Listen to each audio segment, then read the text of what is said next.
wa nafa'ana bihi wa bihi fid dharain amin ya rabbal alamin. Al hikmatu sabi'atu wa salasuna. Hikmah yang ke-37. Kanallahu wala syai'a ma'ahu wa huwa al-ana ala ma'alaihi kana.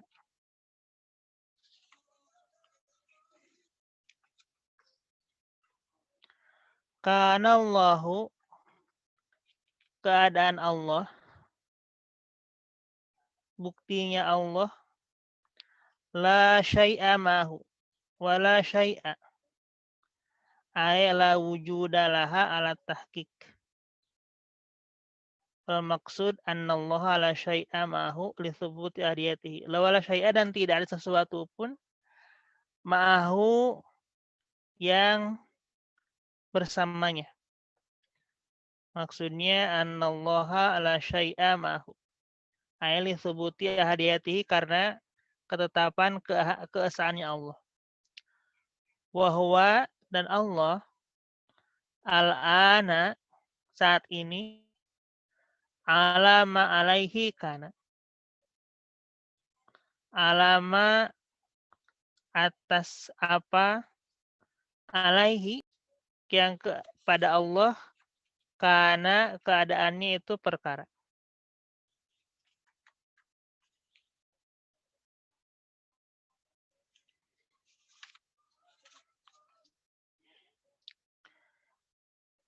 Hikmah yang ke-37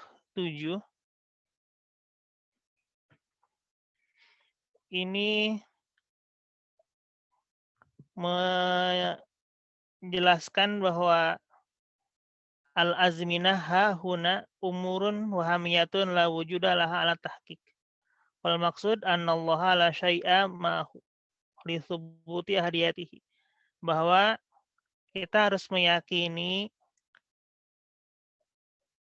keberadaan Allah itu tidak disertai, tidak berdasarkan sesuatu yang menunjukkan atau membuat Allah itu ada.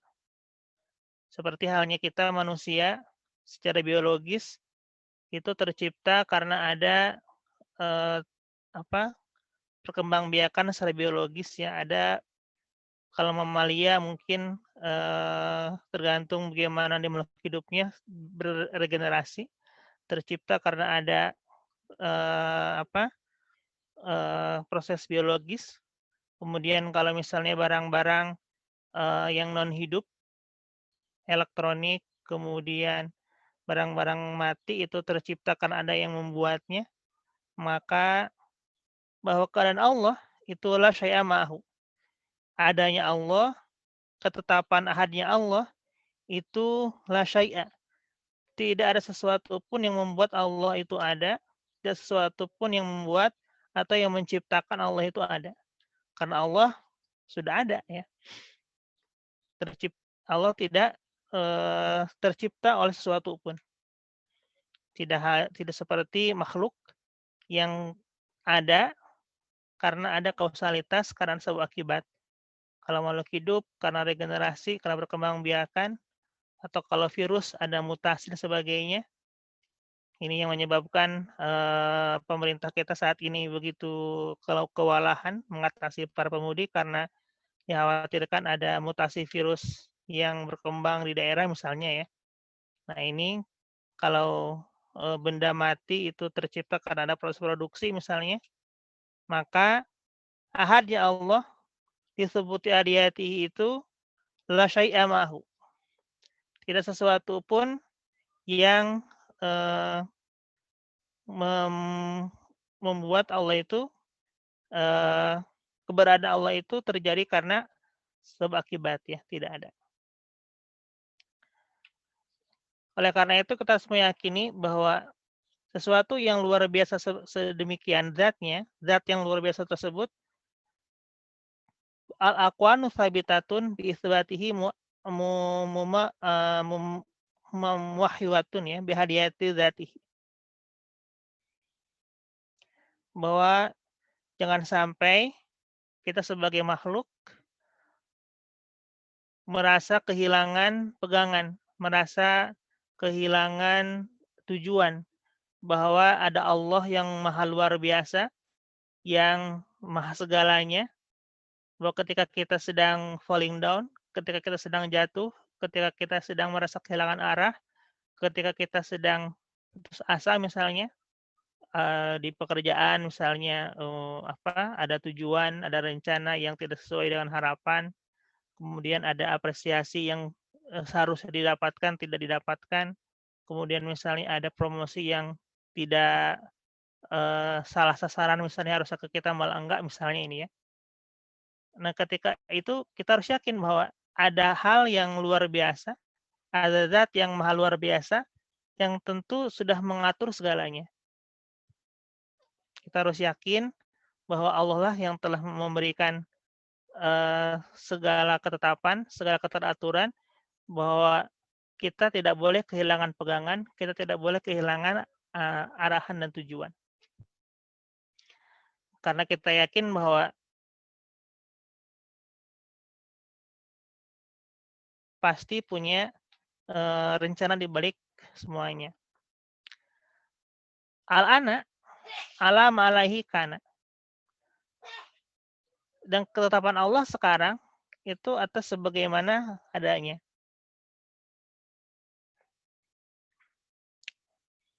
Nah nanti, hikmah yang ke-37 ini memang cukup, singkat, namun maknanya sekali lagi ini menunjukkan bahwa keesaan Allah, kita tidak boleh kehilangan pegangan, bahwa hanya Allah lah satu-satunya, ahad ya. Di sini di syarahnya ada wal maksud annallaha la syai'a mahu li thubuti ahadiyatihi. Karena ketetapan keesaannya Allah, keahadnya Allah itu, keesaannya Allah tidak disertai, tidak dimulai atau tidak diakibatkan oleh sesuatu apapun.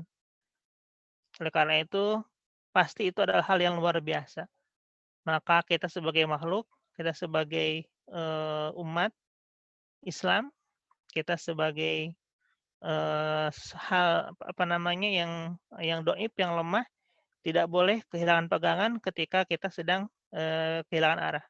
Pun ketika kita sedang di atas, dapat limpahan nikmat, dapat limpahan rezeki, dapat THR, dapat bonus, dapat peningkatan gaji, dapat promosi, dapat apresiasi, kemudian dapat jabatan yang, layak, kemudian di masyarakat misalnya dapat kedudukan yang pantas, dapat, penghargaan yang luar biasa, tidak boleh lupa bahwa apa yang kita dapatkan itu pun, itu bukanlah semata-mata karena kita, tapi ada proses-proses yang menyertainya. Ada andil-andil yang lain, ada andil lingkungan, ada andil keluarga, ada andil, jabatan, ada andil atasan misalnya, dan semuanya itu digerakkan oleh siapa? Oleh Zat yang maha luar biasa, itu Allah Subhanahu wa taala. Kita tidak boleh merasa, jumawa. Ketika kita sedang rendah pun tidak boleh merasa putus asa, karena itu tadi ya, bahwa semuanya adalah, Allah yang menggerakkan. Nanti penjelasan berikutnya akan dipaparkan lebih lanjut oleh, para masyayikh, para, guru kami di sini. Mungkin Ustaz Naib atau Muhaji Shaleh yang akan memaparkan lebih lanjut. Karena ini cukup singkat dan apa yang saya baca di syarahnya pun hanya, sedikit ya yang disyarah, yang ini yang versi, Abu Abdillah, versi yang sedikit ini ya. Nah nanti mohon dilanjutkan pemaparannya oleh, para ustadz yang lain. Itu saja yang bisa saya sampaikan. Ya, kalau kata Mayato, saya paling pembaca Mayato ya. Pembaca aja. Nanti untuk syarih atau yang hasyiahnya ya, kalau kan dalam kitab itu ada matan, ada syarah, ada lagi hasyiah. Kalau matan ya, tulisan utamanya, ada syarah penjelasannya, nanti ada yang menjelaskan penjelasan, itu hasyiah ya. Seperti, Fathul Qorib, kemudian disarahkan menjadi takrib, lalu ada lagi syarahnya jadi ikna, ada lagi yang hasyiahnya berupa Al-Baijuri, dan selanjutnya, sampai berjilid-jilid ya. Nah, ini nanti untuk penjelasan syarah rahasianya, mangga dimohon kepada para masyayikh, kepada guru kami di sini. Mungkin itu yang bisa saya sampaikan, karena ini pun hikmahnya cukup pendek. Wassalamualaikum warahmatullahi wabarakatuh. Waalaikumsalam.